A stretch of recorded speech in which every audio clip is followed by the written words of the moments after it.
From In the Beginning to the Musical Apocalypse, this is The Bible Says What. I'm your host, Mike Wiseman, and on today's episode I talk with Stephanie Clarke, author of The Sex Goddess, Debunking the Mythology of God and Sex. The Bible claims that the body is a temple for the Holy Spirit, 1 Corinthians 6:19-20. It even goes as far as to say that we are not our own, that we were bought at a price, and that we should honor this deity who purchased us with our bodies, or Yahweh's temples. In other words, because we are owned by the Christian deity, we must follow his defined parameters for sex, his idea of what should or should not be done in the privacy of one's own bedroom. But today's guest believes something completely different. Let's start the show. Is there anything in the Bible that you yourself have an issue with?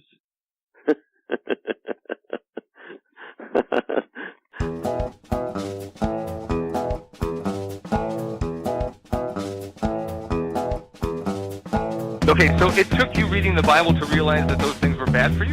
Yeah, it actually did. I didn't figure this out on your own?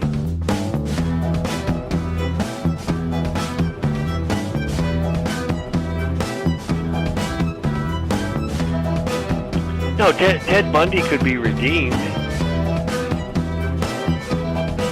God doesn't kill children.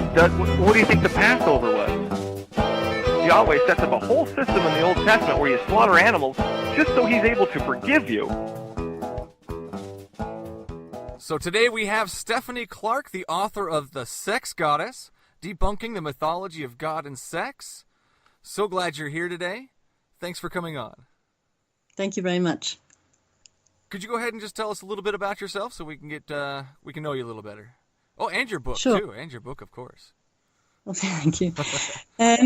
So we're talking now. I'm in South Africa, and Okay. I started my first church here. It was the first New Thought multiracial ministry in South Africa, which I set up to heal the wounds of apartheid. So in South Africa, we had apartheid from 1948 until 1994, when Mandela came to power as the president of a democratic South Africa. And my church, I started in the year 2000. So I studied in America. I studied in Los Angeles. And I'm not from South Africa, actually. I don't know if you can tell by my accent, but I was born in Britain. No. And yeah, really. So, yeah, I was born in Britain, but my mum emigrated.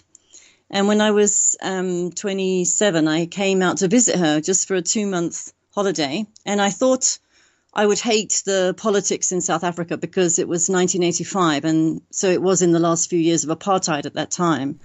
But at that time, no one could ever have guessed that we would have a democratic constitution within the next 9 years or so. At that time, it looked like there would be a civil war, and it would be a bloodbath, and basically the white people would be decimated because the blacks had been suppressed by the whites for so long, and naturally they were angry. So when I came to South Africa, as I said, I only expected to stay 2 months, but I found the spiritual teaching that I'm now a minister in, and the teaching is called the Science of Mind. Okay. So the basis of that was Christian Science. That was the Mary Baker Eddy and the Christian Scientists. That was the beginning of the philosophy. But we call it sometimes the Science of Mind and Spirit. We call it New Thought and Ageless Wisdom. So it's the perennial spiritual philosophy. I found the teaching, and I realized this was the teaching that I wanted to go deeper in. I was searching spiritually up until this point, and I'd gone to a number of different churches and different esoteric groups. And when I heard the Science of Mind teacher giving a class, I just knew this is for me. So I went to America to study to be a minister, and I spent 10 years in Los Angeles. Most of those years were with Reverend Michael Beckwith from the Agape community. I'm sure you're familiar with his work. He was a member of the team that was on The Secret, which was filmed I think it came out in 2006. So I decided, and when I got to America and I saw Reverend Michael Beckwith, he's an African American, and I saw that he had created what I wanted to create in South Africa, was when I found the teaching of the science of mind and I started attending the church services on a Sunday. It was very apparent to me that only white people were there in the church. And the teaching is a teaching of oneness. It's a teaching of unity and universality, and that we're all created equal. And then suddenly I see, interesting. It's a very schizophrenic society, South Africa, where, there are it's like living in two different worlds, the white world and the black world. Less so nowadays, of course, but in those days, definitely the two races were kept separate. So I had a vision for a multiracial ministry, which at that time was illegal. I could not have. I wasn't a minister at that time, of course. It was within my first few months of studying the science of mind, I felt the call to ministry, and I had a vision for a multiracial ministry that would heal the wound of apartheid. I could. Sorry. Can I stop you for a second there? What is the science of mind exactly? You said it was the teaching of oneness. Is that mainly what it is? It just teaches that we're all one? There's a bit more to it than that. So the founder of the science of mind teaching was a man named Ernest Holmes, and he was born in the late 1800s on the east coast of America, and he was a churchgoer, and he questioned everything, and he read very widely. He studied all the world religions and the important world philosophies, and he came up with this teaching, or this version of truth called the science of mind. And he says every religion has truth in it, and his mission was to articulate the truth in every religion. And what's for me fascinating is that, which I had never really grasped from my exposure to Christian theology, was that the mind is really important, and the mind is our creative element, and we are creators just as the divine creator created the planet. So our minds are the creative energy that create our experience. So when Jesus said it's done unto you as you believe, the science of mind interpretation of that is that my deeply held beliefs are my deeply held beliefs are the things that are going to make my experience what it is. So very simply, it's not just positive thinking, but very simply, if I believe that I'm a success and that everything goes my way, I'm going to have that experience. And if I believe that I'm a miserable, wicked sinner, and I'm not worthy to, I'm the piece of dust on the ground, whatever, then that will also be my experience. So according to my belief, it is done unto me. And I've seen that when I. Sorry? I see. So yeah, my mom thinks the same thing. She says if you speak it, it will be, type thing. Is that kind of what it is?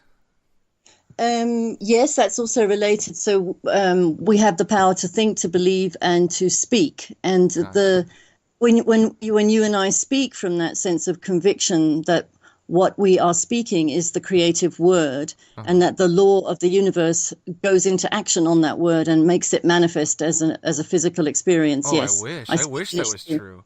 Man, that would be awesome. I mean, I can sit here and talk about $1 million all I want, but it's not going to happen. You know what I mean? Was there limitations on it? How does that work? That seems a little far-fetched to me. Okay, so that's I understand why you would have that reaction. It does seem far-fetched, and a lot of people had that critique about the movie The Secret. Just affirm it and it will be. Just say that it's the truth and it will be the truth. Right. I mean, that'd be awesome. That sounds like a superpower of some kind, though. Kind of like faith with the Christians. Yeah, no, it is awesome, and the thing that makes our spoken word. So say, look, let's do an experiment here. So I speak the word and declare that I am now the possessor of $1 million, that I am the one who I now create $1 million and manifest it instantly and right now. That sounds awesome. Yeah, it does. Okay. Where do I start training for this? You don't believe it, and nor do I. That's the thing. So that if you don't believe it, you can't have it. But if you believe it, you can have it. Yeah, but you can't believe something that goes against the law of the universe. So you can't believe that rain will fall upwards, for example, because that would counteract the law of gravity. So impossible things.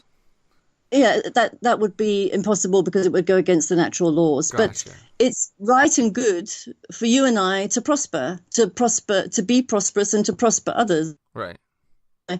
to have as much abundant life as we can willingly and happily accept. Mm-hmm. So that's it. It's all about the acceptance of this as the truth of being, and it's not about like God is like God is your banker. You could say that God is your banker. It's when we talk about manifesting $1 million. Is it for example, is it for your own selfish needs, or is it to pay back a debt? Is it to feel like you've got power? All of those would be, for me, false motivations, and they probably would backfire, and you probably wouldn't get your $1 million.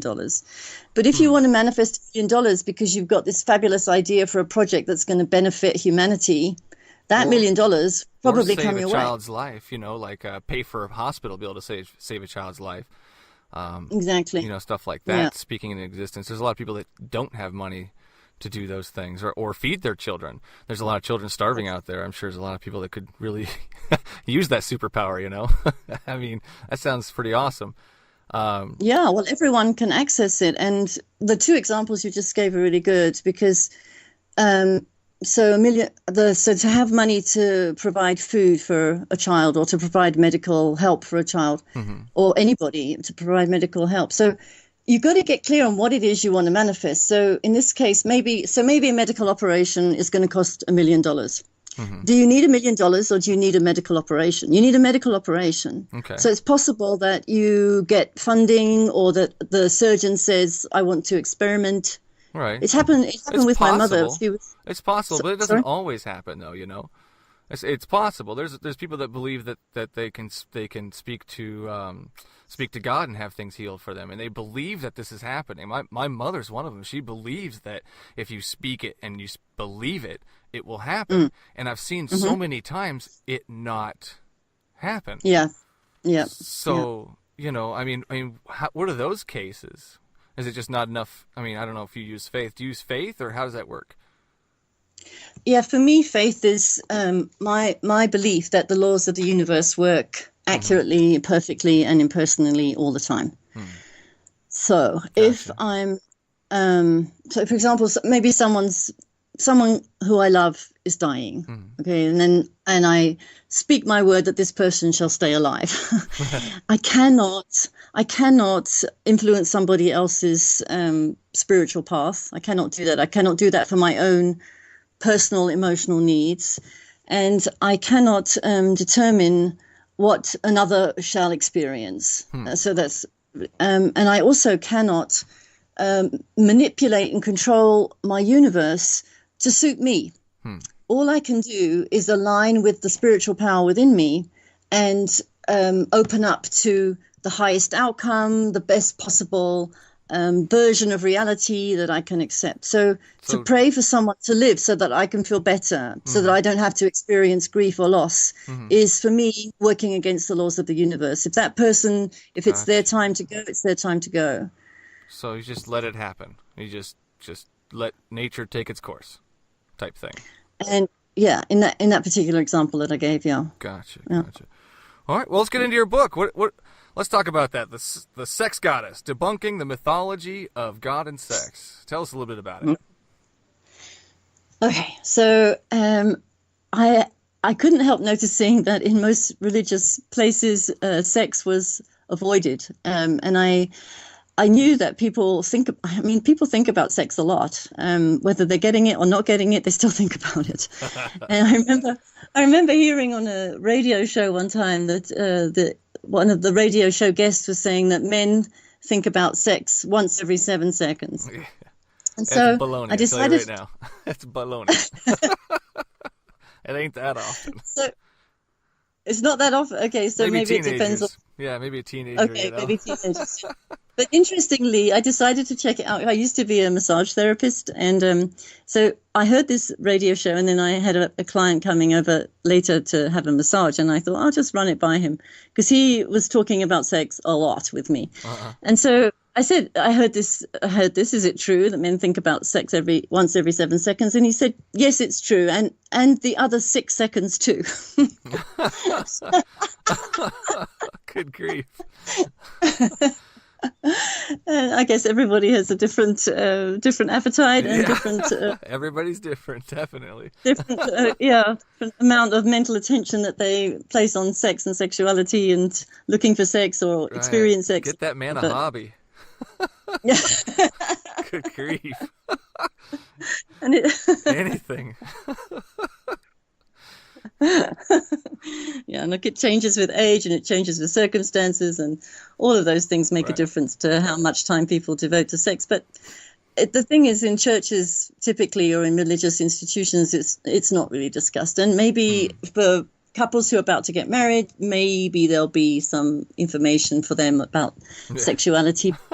Very taboo. Very taboo. Yeah, exactly. The sexuality, the laws and the rules and the mythology about sexuality that we've inherited from the Bible is really very anti-life as far as I'm concerned. It's not about sex as something pleasurable, something that takes place between intimate, equal partners. Mm-hmm. It's often about the woman is supposed to be a virgin until she's married. The man's allowed to sow his wild oats, and that's okay. I mean, why are there two different rules for the sexes? And I have my own theory about that, which I present in the book, which I'm happy to go into now if you want to go that direction. Of course, yes, let's do it.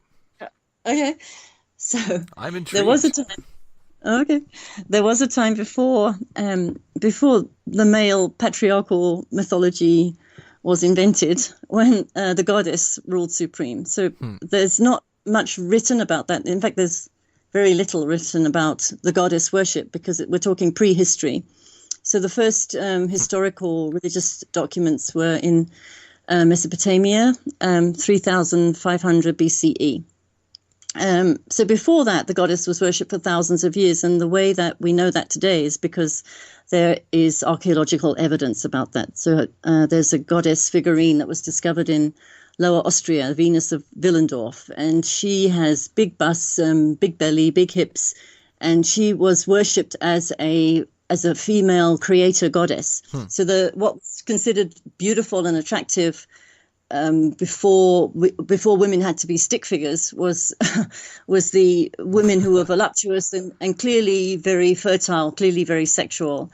The goddess was men worship women. They believe that women could create life independently. Before human beings understood that the male sperm had to fertilize the egg, they saw that women gave birth and they didn't understand the male's role in that. So they just thought women somehow gave birth magically and independently. They believed that the blood coagulated in the womb of a woman and became an embryo, and then it became a child that was born. So they made the assumption that if women created babies, then this planet must have been created by a great mother, like a great mother goddess who created the planet and the animals and the plants and all the people upon it. And they also believed that the great mother goddess, that she created the planet by the blood coagulating in her womb, and then from that the planet was born. So later, men worship women, and also because men understood that blood, if you lose blood, you die. I mean, blood is the essence of life, right? So they saw that women could bleed and not die, and they thought, women must be really magical creatures. They saw that women could turn off the bleeding when they were pregnant, and they saw that women could turn off the bleeding when they became older and no longer were in a position to have babies. So they just thought, this is a magic. Not only are women magical beings, but the blood that the child is born from must be magical creative substance. So they thought menstrual blood was magical creative substance. And I never thought about that. They must have really thought women were magical creatures. That's pretty funny to think about. Nice job. Well, they thought women were magical creatures because we are. Well, I mean, yeah, it's pretty amazing. The bleeding, the whole life-giving thing is just amazing to me. Just grow a whole life inside of you. That's right. I can totally imagine before we figured anything out how everything was just magical to these people. That's right. Put women on those pedestals. Yeah. Good job. Mm-hmm. Yep. So men and women both. Pardon me? I'm sorry. Is this all of them, or is this a certain tribe, or is this a particular deity that was worshipped, or Which particular group are we talking about here? So I'm talking about ancient Europe and the ancient Near East. Gotcha. So the biblical territory and also ancient Europe. That's what the goddess figurine that I'm talking about was dated Venus of Willendorf. She was dated at 28,000 BCE. So there's also a goddess figurine that's been found in Turkey of Catalhuyuk, and she's 6,000 BCE. Yeah, so they had a lot of fertility goddesses. That's around. right, Yeah. fertility goddesses. Yeah. So then, approximately 5,000 years ago, some tribes invaded from the south of Russia, the Caucasus area. They invaded Europe and the ancient Near East, and they came with a warlike god. And it's possible that when these tribes invaded, it wasn't about territory, it was a religious crusade. So they came with a male warlike god, and they gradually infiltrated. They occupied the territories where the goddess had been worshipped. And they didn't obliterate the goddess culture, but they gradually infiltrated. So whereas at one time there was a single goddess in the heavens who created male and female, gradually this goddess was given a lower stature, and we have a male god in the heavens who has a goddess as his consort. Gradually then the male god became the only god in the heavens, and the female goddess consort started to disappear. So there was a gradual evolution leading to the full and complete and only power of a male god in the heavens. And as that evolution occurred, so too on earth, it was reflected in the societal structure. So whereas at one time when the goddesses worshipped, the priestesses who worked in the goddess's temple were the religious and the political leaders of the societies where they were. So that the whole rule of the priestesses then fell away, and gradually male priests took over where the priestesses had once ruled. And then it became illegal for the priestesses to practice their rituals and their ceremonies in the temple. The priests then threatened to kill the women if they continued to practice the goddess religion. And so what the women did is they practiced their ceremonies outside the temples, in the forests or in nature. And guess what? Soon they became known as witches. That's the origin of the witch, the woman who insists on practicing her ceremonies and her rituals and has been banned by the male establishment. Yeah. Huh. I'll have to look into that. That's pretty interesting. Mm-hmm. All right. So what God do you believe in? What specific is it a goddess? Is it obviously probably not a male figure? That's so sensitive of you. Who is God to you, and what is God? Oh, that's a great question, isn't it? It's the eternal question. Right. So according to my teaching, God is not a person. God is a power. Okay. And I love the idea of God as a power. So when I was training in the science of mind, the teacher Ernest Holmes said, call God what you need to call God so that it works for you. So if God as Father doesn't work for you, don't call God Father. Call God Creative Mind or Infinite Spirit or Divine Mother Father. I mean, whatever works. So that was right away an enormous freedom for me, because my own father was a violent alcoholic, and I couldn't relate to God as Father as in terms of a God of love. That for me was too much of a leap in my imagination, in my mind. So I had a strong, from early childhood, although I wouldn't have been able to articulate it, of course, as a child, but there was always a strong intuition. I always had a strong intuition, a strong psychic sense. Like I knew when people around me were suffering from cancer. I knew that in my lifetime I would find a cure for cancer that would have nothing to do with medical research. And this knowing is, for me, this is how my relationship with God shows up in my particular human individuality. So there's a capacity to tap into universal knowledge or universal awareness that I can then bring through in my own human lifetime. So the divine power, we call it in Science of Mind divine mind, because it's like a huge intelligence. And when we align with it, as I was talking about before, so when we align with it, then we create our experience in a way that's uplifting and expansive and joyful and loving. And prosperous and abundant and all those good things, which Jesus said, I've come that you might have life and that you might have it more abundantly. And that's what I believe he was talking about, that we are here to intelligently create an abundant life for ourselves that not only blesses our life, but blesses the lives of everybody else as well. So you believe... Well, okay, I'm a little confused. Which parts of the Bible do you believe? What is the Bible to you? Let's start there. What is the Bible to you? Oh, gosh. So, well, the Bible is a collection of patriarchal, mythological stories. It's not history, as far as I'm concerned. It's mythology. And what I believe in is the words of Jesus. Jesus articulated universal principles. And that's where I would, that's what I give weight to. But a lot of the Bible, it's interesting, some historical stuff, but mostly mythological.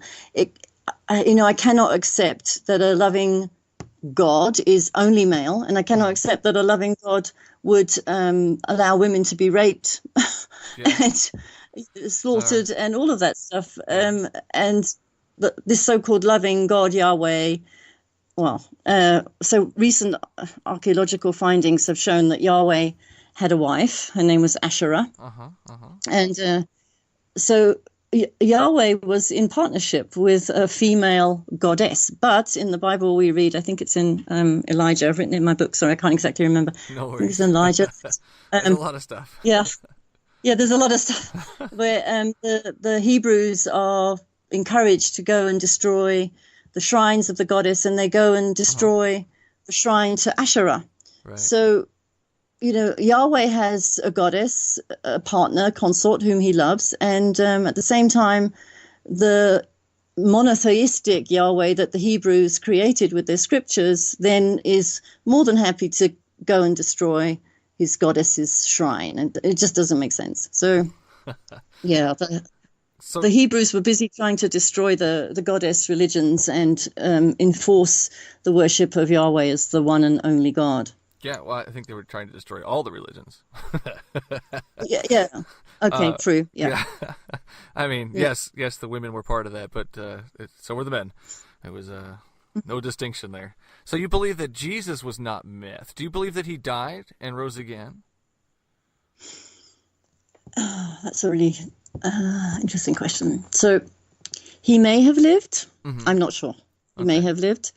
I believe that the man Jesus, if he lived, was an adept and very skilled at working with energy. Did he rise again? Yes, I believe that he knew how to manipulate his energy bodies successfully enough to be able to manifest himself to his disciples after his crucifixion. Okay, I'm just going to ask a very weird question here. I'm sorry, but what's an energy bodies? Okay, so we look at. Okay, thank you for asking. So we look at human bodies as a physical body, but actually we don't end with our physical nature.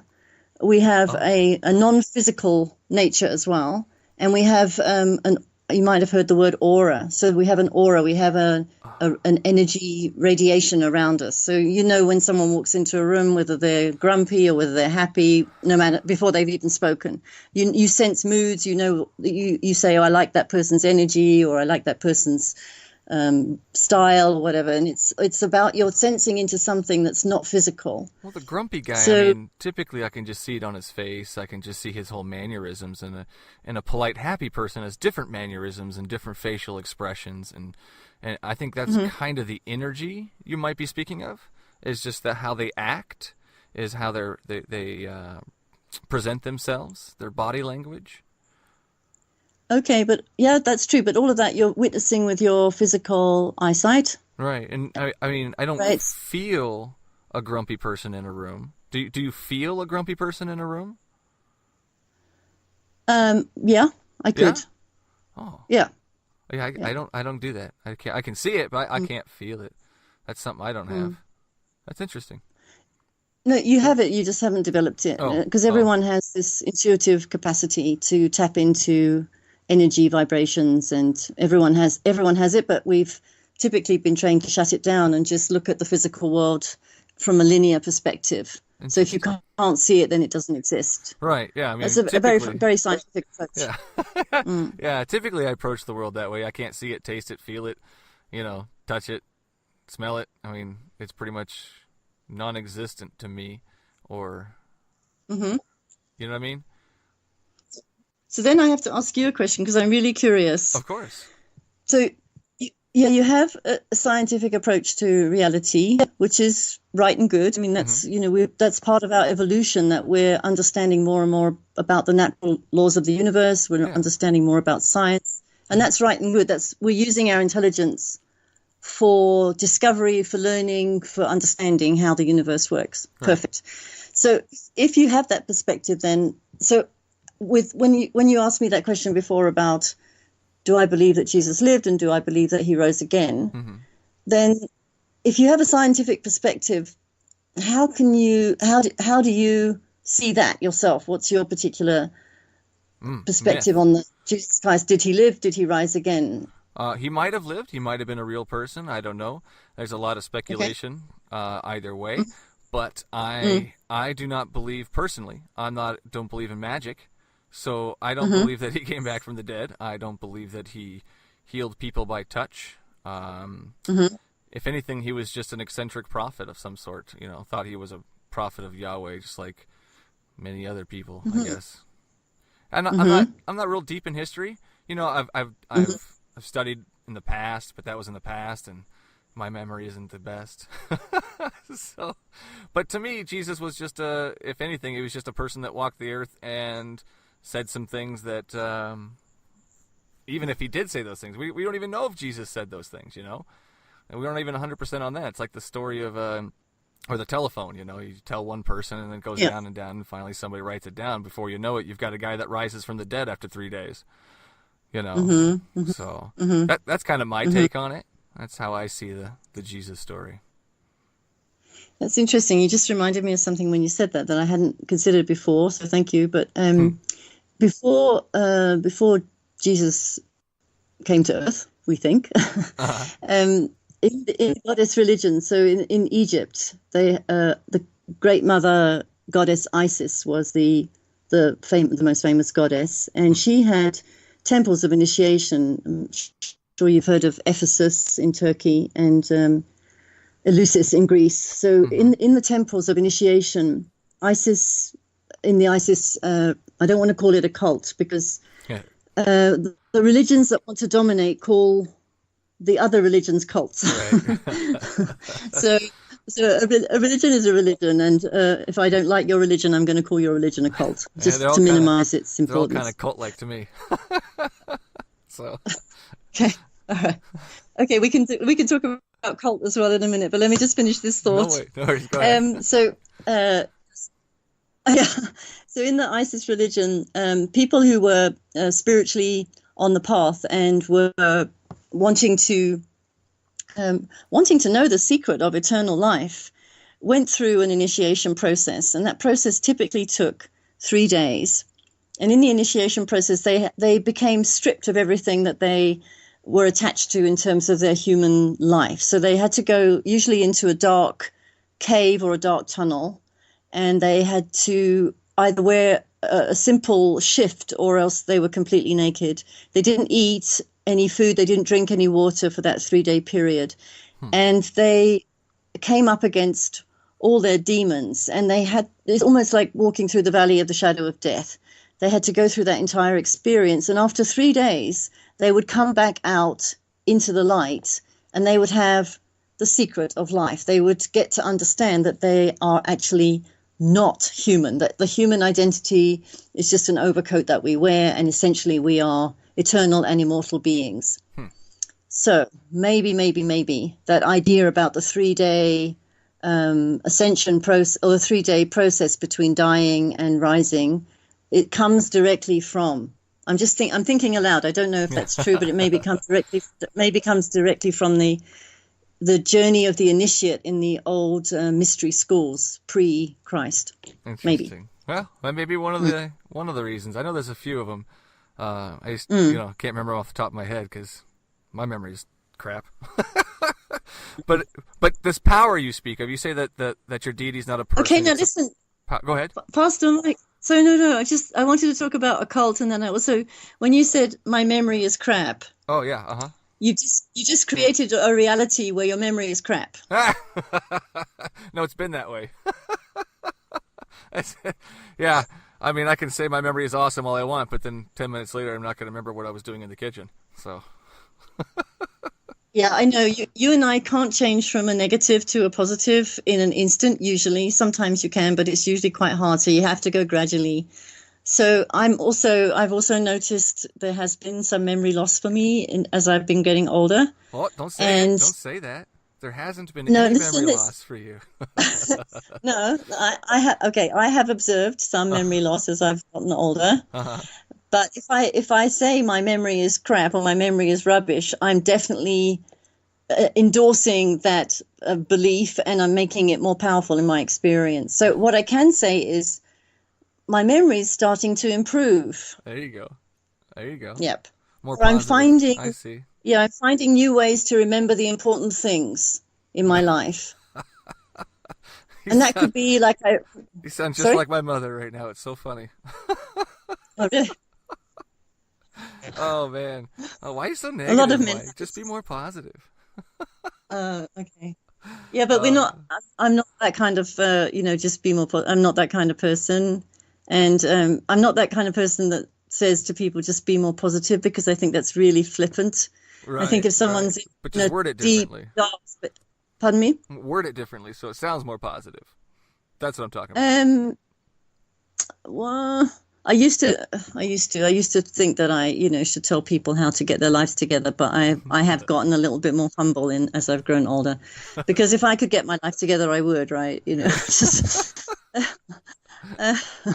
So I would prefer to be compassionate with someone if they're going through tough stuff.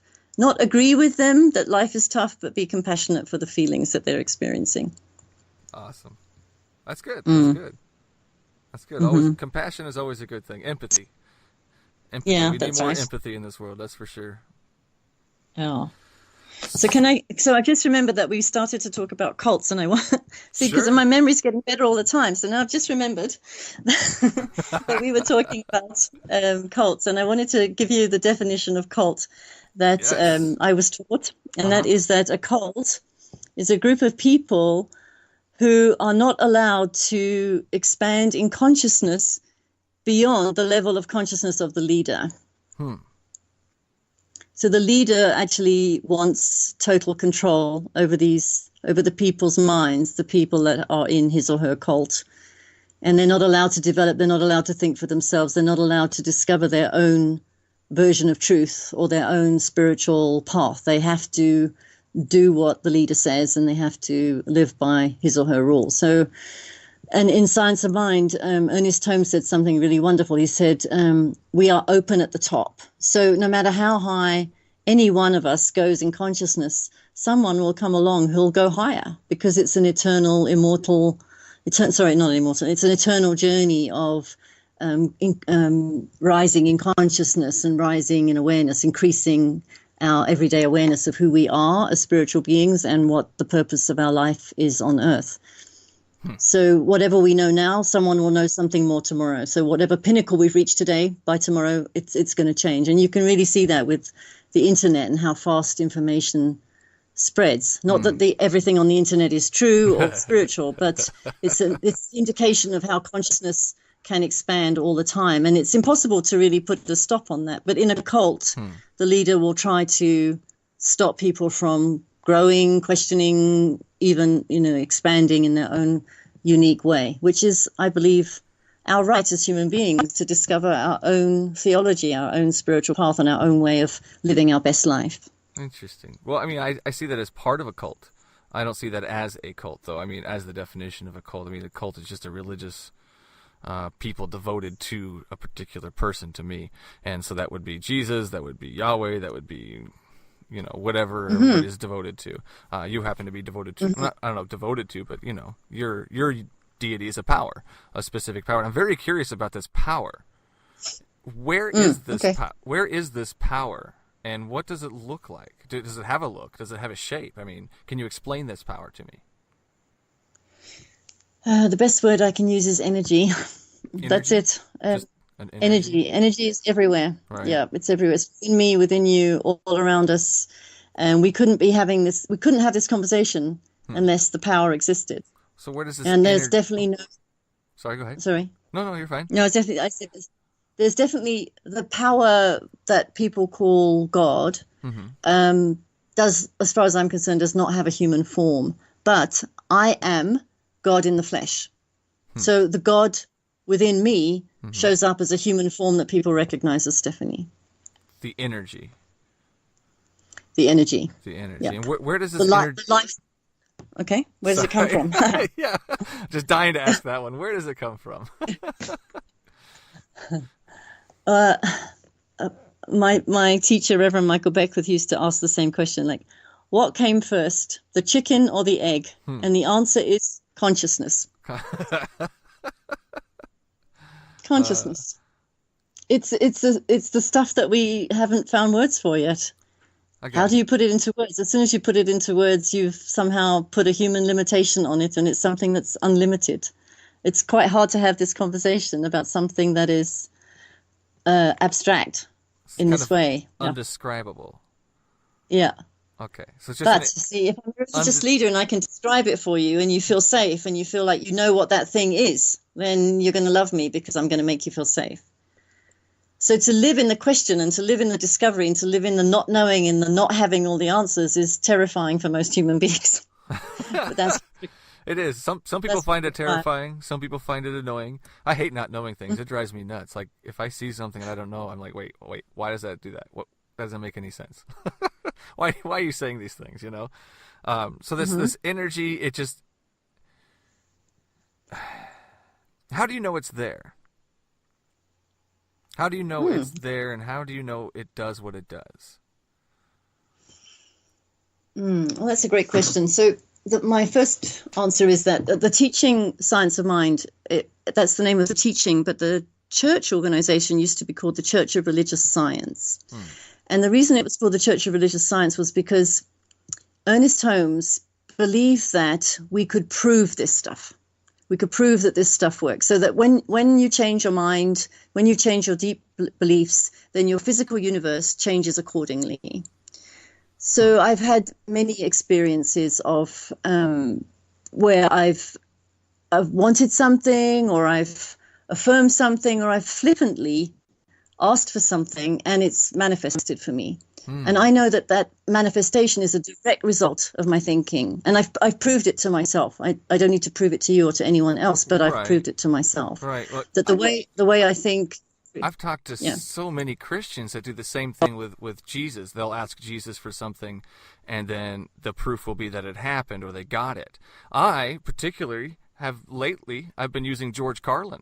It's amazing how effective that's been. George Carlin, I really need this, and it happens.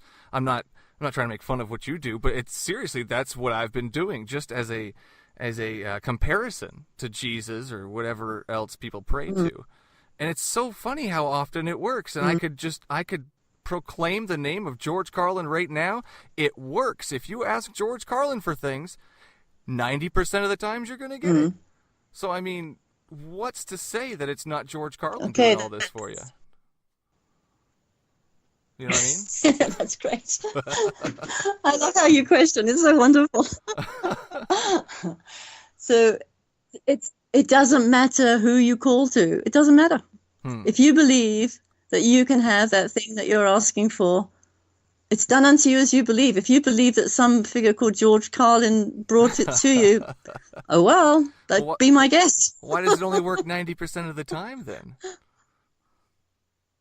It's about 80, 90%. Most people like to believe that it's effective. Yeah, Jesus or some deity. Like a lot of Catholics like to pray to the saints. Yeah. Also, Catholics like to pray to Mary as opposed to Jesus. You know, they like that's the legacy of the goddess. You know, so we're allowed to keep Mary as the watered down virginal representation of the sexual fertile goddess that we used to worship. But yeah, so people like to worship these figures that have been deified and think that they have extra power to bring us what we want. But all that is very that's honestly won't really work, because if you think that there's a power outside yourself that's going to do some magic for you, Many people probably not going to work. But if it you does believe, for them though. yeah, they do. Yeah, and people it may believe their work. It kids may have not been work. saved It may. from things. People believe that they pray for a safe trip down the road, and it happens. I mean, it's just ridiculous, the things that people pray for, and they think they get answered. You know what I mean? So I don't find it ridiculous. I pray for that when I get in the car. I pray for a safe trip. oh, And in South Africa, it's a really good idea.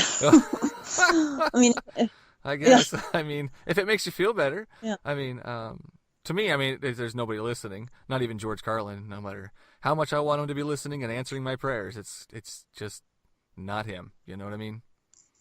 no, but what it is your higher self. It's like the non-physical you, or the divine being in you, is what you align with when you make those statements or say those prayers. You call it George Carlin, okay? You feel like you need to give it a name of something outside of yourself, but it's not outside of yourself. It's the power within you that you're aligning with. There's a power that you know within you, that's within you, that creates, that's creative.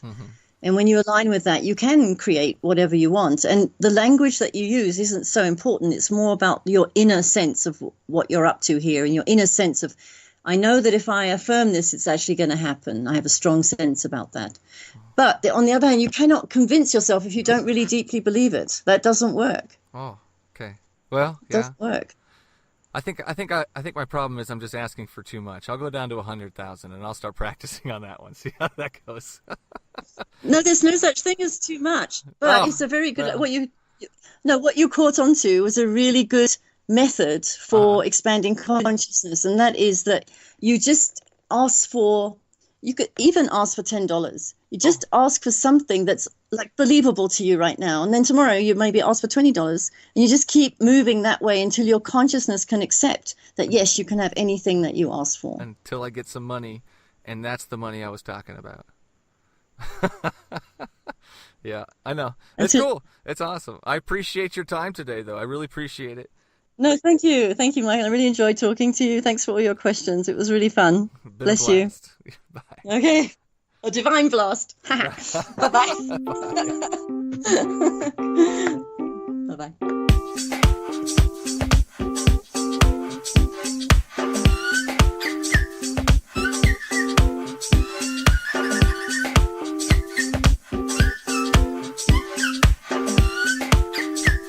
That's all the podcast there is for you today. Thanks for listening. If you enjoyed the show and want to help us keep the recording light on, or help us upgrade to some better equipment, then stop by the Patreon page today at patreon.com/BSW the podcast and sign up to be a supporter of the show for as little as $1 an episode.